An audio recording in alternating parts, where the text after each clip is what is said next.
ஓம் சக்தி தாயே போற்றி. நீ நல்லது நினைத்தால் இந்த தாயின் ஆசீர்வாதத்தில் உனக்கு நல்லது மட்டுமே நடக்கும். இந்த பதிவின் மூலமாக உன் வாழ்க்கையை மாற்ற வந்திருக்கின்றேன்.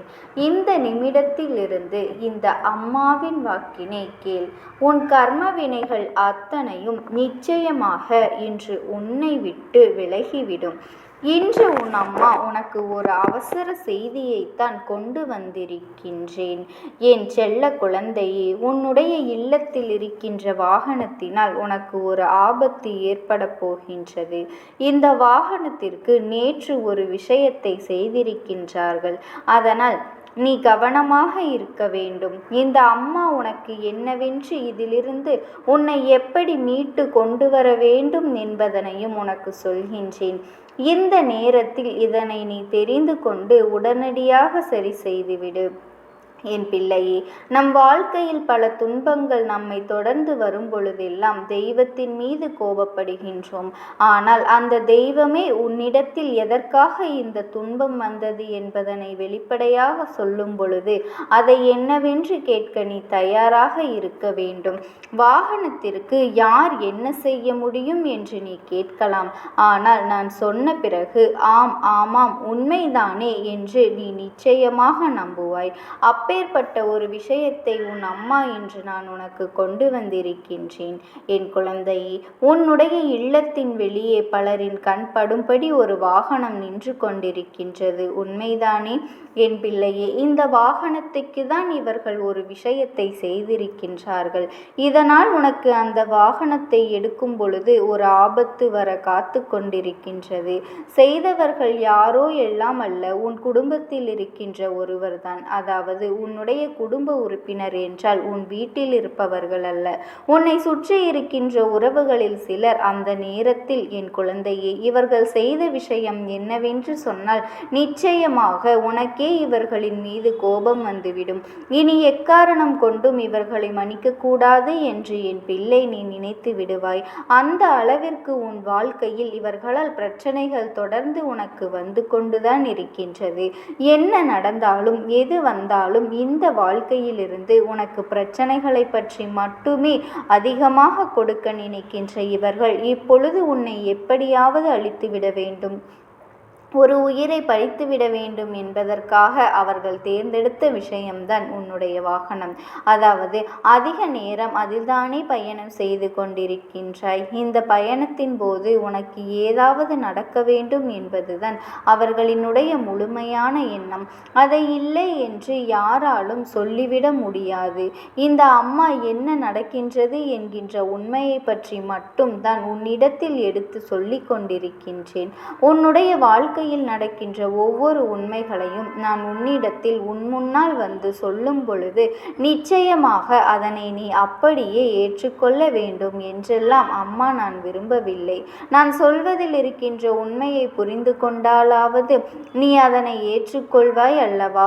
உன்னை சுற்றி நடக்கின்ற விஷயங்கள் எல்லாம் என்னவென்று தெரிந்து கொண்டாலாவது உனக்கு இந்த விஷயங்கள் எல்லாம் சரியான புரிதலை நிச்சயமாக கொடுத்துவிடும் அல்லவா?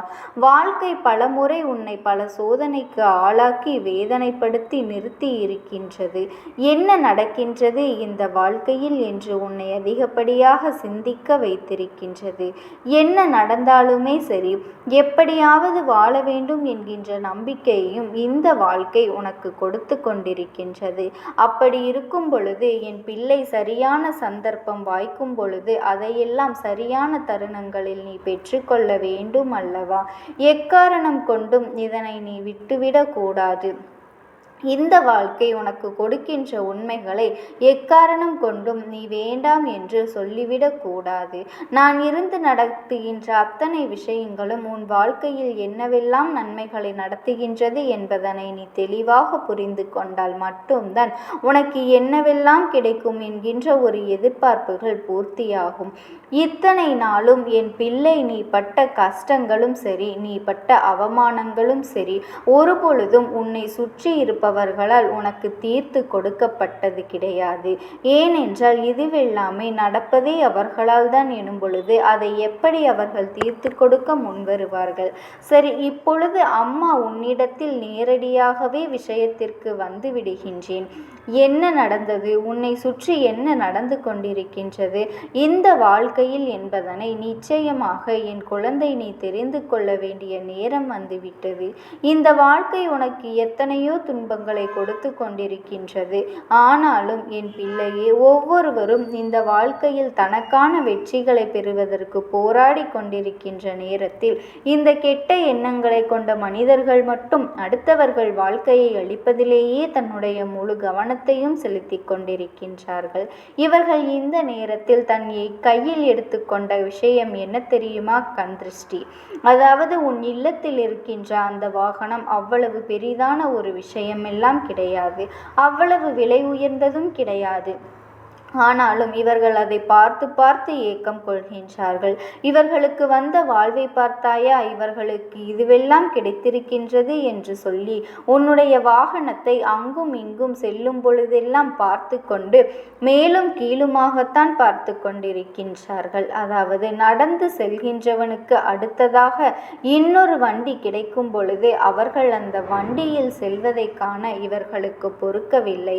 நீ காலம் முழுவதும் நடந்துதான் சென்று கொண்டிருக்க வேண்டும், காலம் முழுவதும் கஷ்டப்பட்டு கொண்டுதான் இருக்க வேண்டும் என்று இவர்கள் நினைக்கின்றார்கள். என்ன நடந்தாலுமே இந்த வாழ்க்கையில் உனக்கென என்னென்ன கிடைத்தாலுமே இதை கண்டு உடனடியாக பொறாமைப்படுகின்றவர்கள் இப்பொழுதெல்லாம் சில நேரங்களில் உடன் பிறந்தவர்கள் கூட தன்னோடு பிறந்தவர்களுக்கு ஒரு நல்லது நடந்தால் அதை பொறுத்து கொள்வதில்லை. அவர்களை பார்த்து பொறாமைப்படுகின்றார்கள். அவர்களுக்கு நடப்பதை பார்த்து இவர்கள் வேதனைப்படுகின்றார்கள். இப்படிதான் உன்னுடைய இல்லத்தில் இருக்கின்ற வாகனத்தின் மீது இப்பொழுது கண் திருஷ்டியானது விழுந்திருக்கின்றது. இந்த கண் திருஷ்டியினால் இந்த வாகனம் வெளியில் செல்லும் பொழுது அதற்கு ஏதேனும் ஒரு விபத்து ஏற்படுவதற்கு வாய்ப்புகள் அதிகம். அதனால் என் குழந்தையே, நான் சொல்கின்ற இந்த ஒரு விஷயத்தை மட்டும் செய்துவிட்டு நீ உன்னுடைய வாகனத்தை வெளியில் எடுத்து செல்.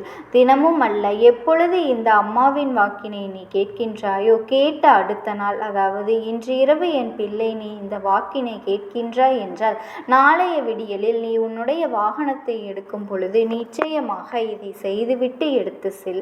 எந்த ஆபத்தும் உன்னை நெருங்காது, எந்த துன்பமும் உன்னை வந்து சேராது என்பதனை நிச்சயமாக என் குழந்தை நீ புரிந்து கொள்வாய். எந்தெந்த விஷயங்களுக்கெல்லாமோ இந்த வாழ்க்கையில் உனக்கு துன்பங்களை கொடுத்தது என்று சொல்லி நீ வருத்தப்பட்டது எல்லாமே போதும். இனி உனக்கு நடக்க போகின்ற நல்ல விஷயங்களை நினைத்து நீ பெருமைப்பட வேண்டிய தருணம் வந்துவிட்டது. 2 சக்கர வண்டியோ 4 சக்கர வண்டியோ எதுவாக இருந்தாலுமே சரி, இந்த அம்மா சொல்கின்ற வார்த்தைகள் அத்தனையுமே உண்மை. இதை நீ புரிந்து கொண்டு அதற்கு ஏற்றது போல உன்னுடைய வாழ்க்கையில் பல மாற்றங்களை நீ கொண்டு வந்து விட வேண்டும்.